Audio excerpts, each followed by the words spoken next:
Hello viewers, take my other friend Namaskar.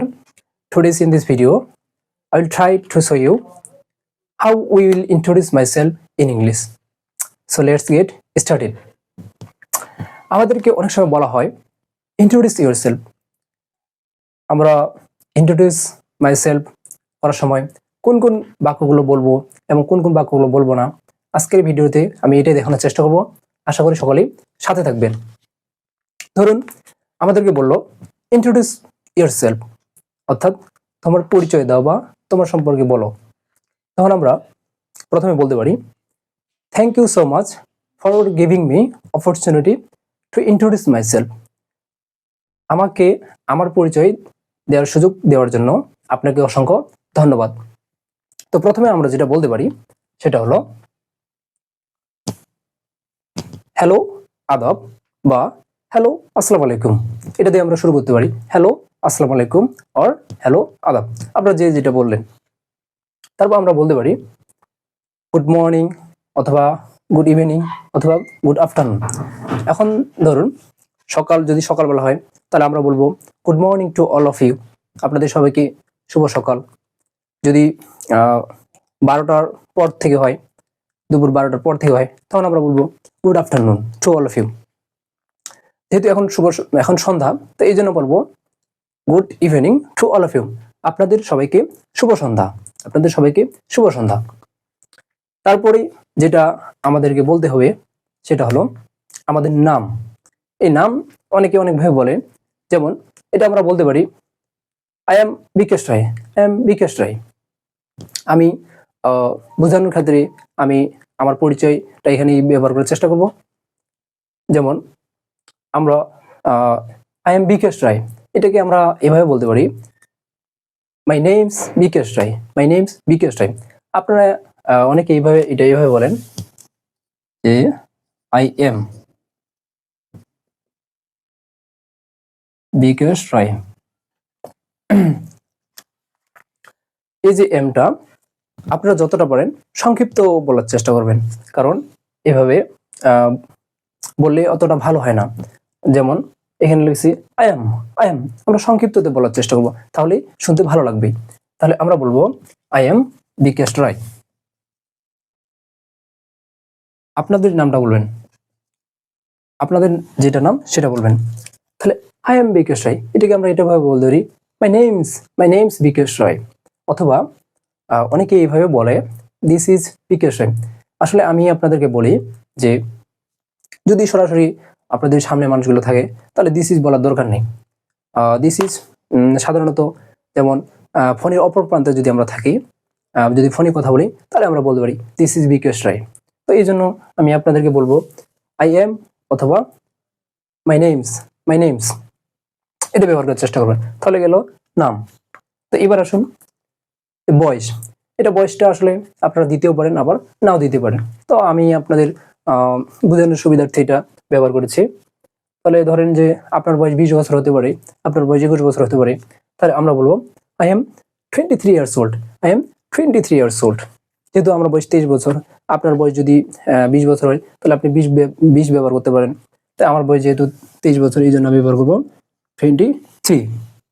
তাহলে গেল hello আদাব, good evening to all of you, I am Bikesh Roy, I am 23 years old. My home district is, তাহলে গেল নাম গেল, বয়স গেল। এবার আসুন, এবার আমি বলবো আমার জেলা, অর্থাৎ আমি যে জেলায় জন্মগ্রহণ করেছি অথবা আমি যে জেলায় বড় হয়েছি। My home district is Thakurgaon, আমার জেলা যেহেতু ঠাকুরগাঁও, আপনাদের যে জেলাটা সেটা বলবেন। তাহলে আমি এখানে লিখলাম Thakurgaon. My home district is Thakurgaon, আমার বাড়ি ঠাকুরগাঁও। এখন দেখুন আমার বাড়ি ঠাকুরগাঁও জেলা, কিন্তু আমি রাজশাহীতে থাকছি। তাহলে এটা কি বলবো? আমি বলবো but now I live at Meherchandi in Rajshahi. বর্তমানে আমি রাজশাহীর মেহেরচন্ডীতে থাকি। তাহলে আমি এটা বলবো মেহেরচন্ডী,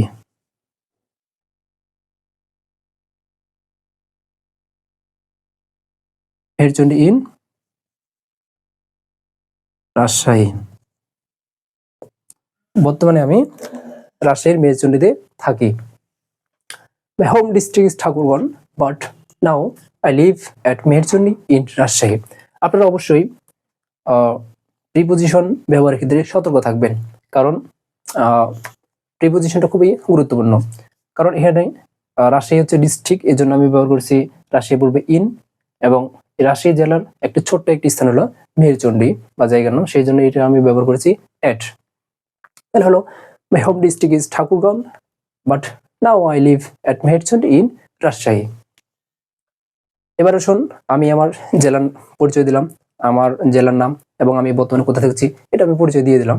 তো এবার আসুন আমার এডুকেশনাল, আমি আমার বর্তমানে প্রাতিষ্ঠানিক পরিচয় দিব, আমি কোথায় কোথায় পড়াশোনা করি। আই এম স্টাডিং, বর্তমানে আমি কোথায় পড়াশোনা করছি, তাহলে আমি বর্তমানে পড়াশোনা করছি রাজশাহী বিশ্ববিদ্যালয়ে, এই জন্য আমি এখানে লিখবো রাজশাহী ইউনিভার্সিটি।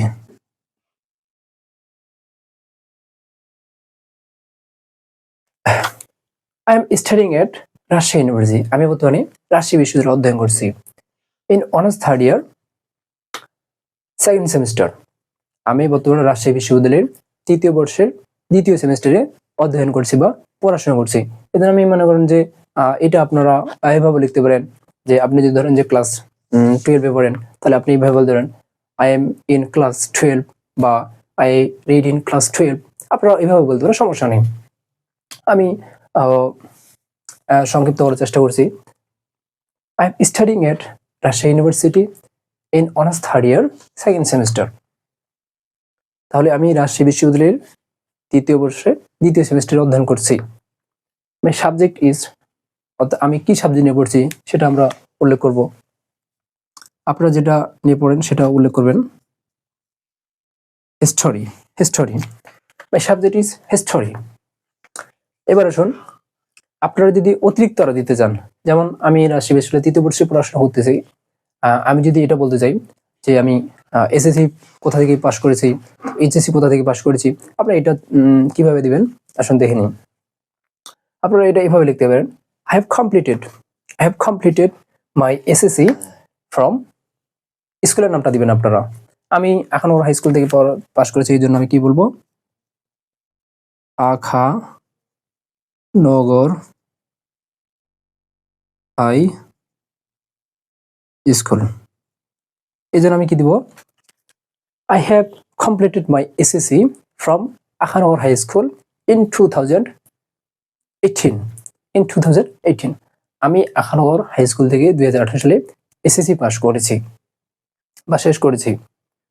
অ্যান্ড এবার আসে এইচএসসি ক্ষেত্রে, তাহলে আমরা অ্যান্ড লাগাই দিয়ে কি বলবো, I have completed my HSC, এখানে তখন কি লাগাবেন, ফ্রম আপনাদের কলেজের নামটা এখানে লিখবেন। আমি পাস করেছি ঠাকুরগাঁও গভর্নমেন্ট কলেজ থেকে, এই জন্য আমি লিখবো Thakurgaon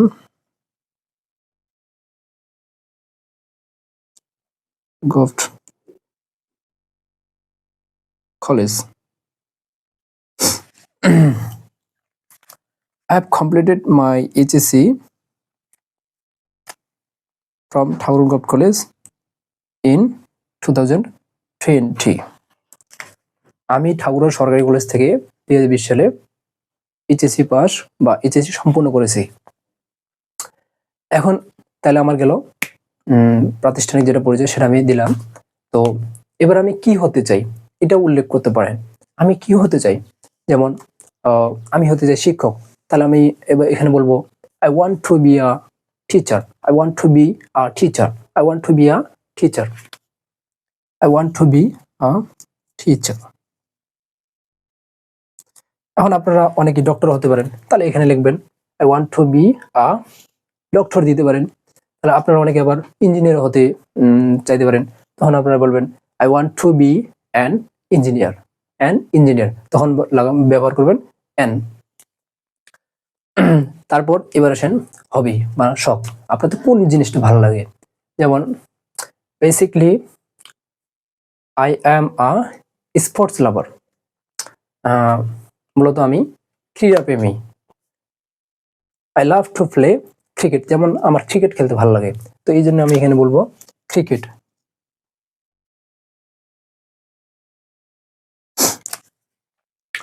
basically I am a sports lover, I love to play cricket. তাহলে আমরা যদি আমি আপাতত এই তথ্যগুলো এখানে লিখেছি। তো আমরা ইন্ট্রোডিউস ইউরসেলফ বা ইন্ট্রোডিউস মাইসেলফ করার সময় বলার সময় আমরা অনেকে বাবার নাম বলি, মায়ের নাম বলি, অথবা ফ্যামিলির সদস্যের নাম বলি।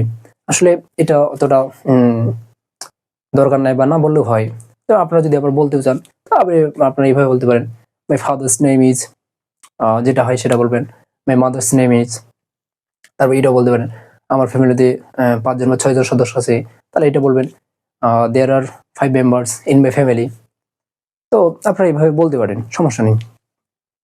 তো মূলত আপনাদেরকে যদি বলা ইন্ট্রোডিউস ইউরসেলফ, এই তথ্যগুলো আপনারা এইভাবে বলতে পারেন। তো আশা করি সকলে বুঝতে পেরেছেন। ধন্যবাদ সকলকে।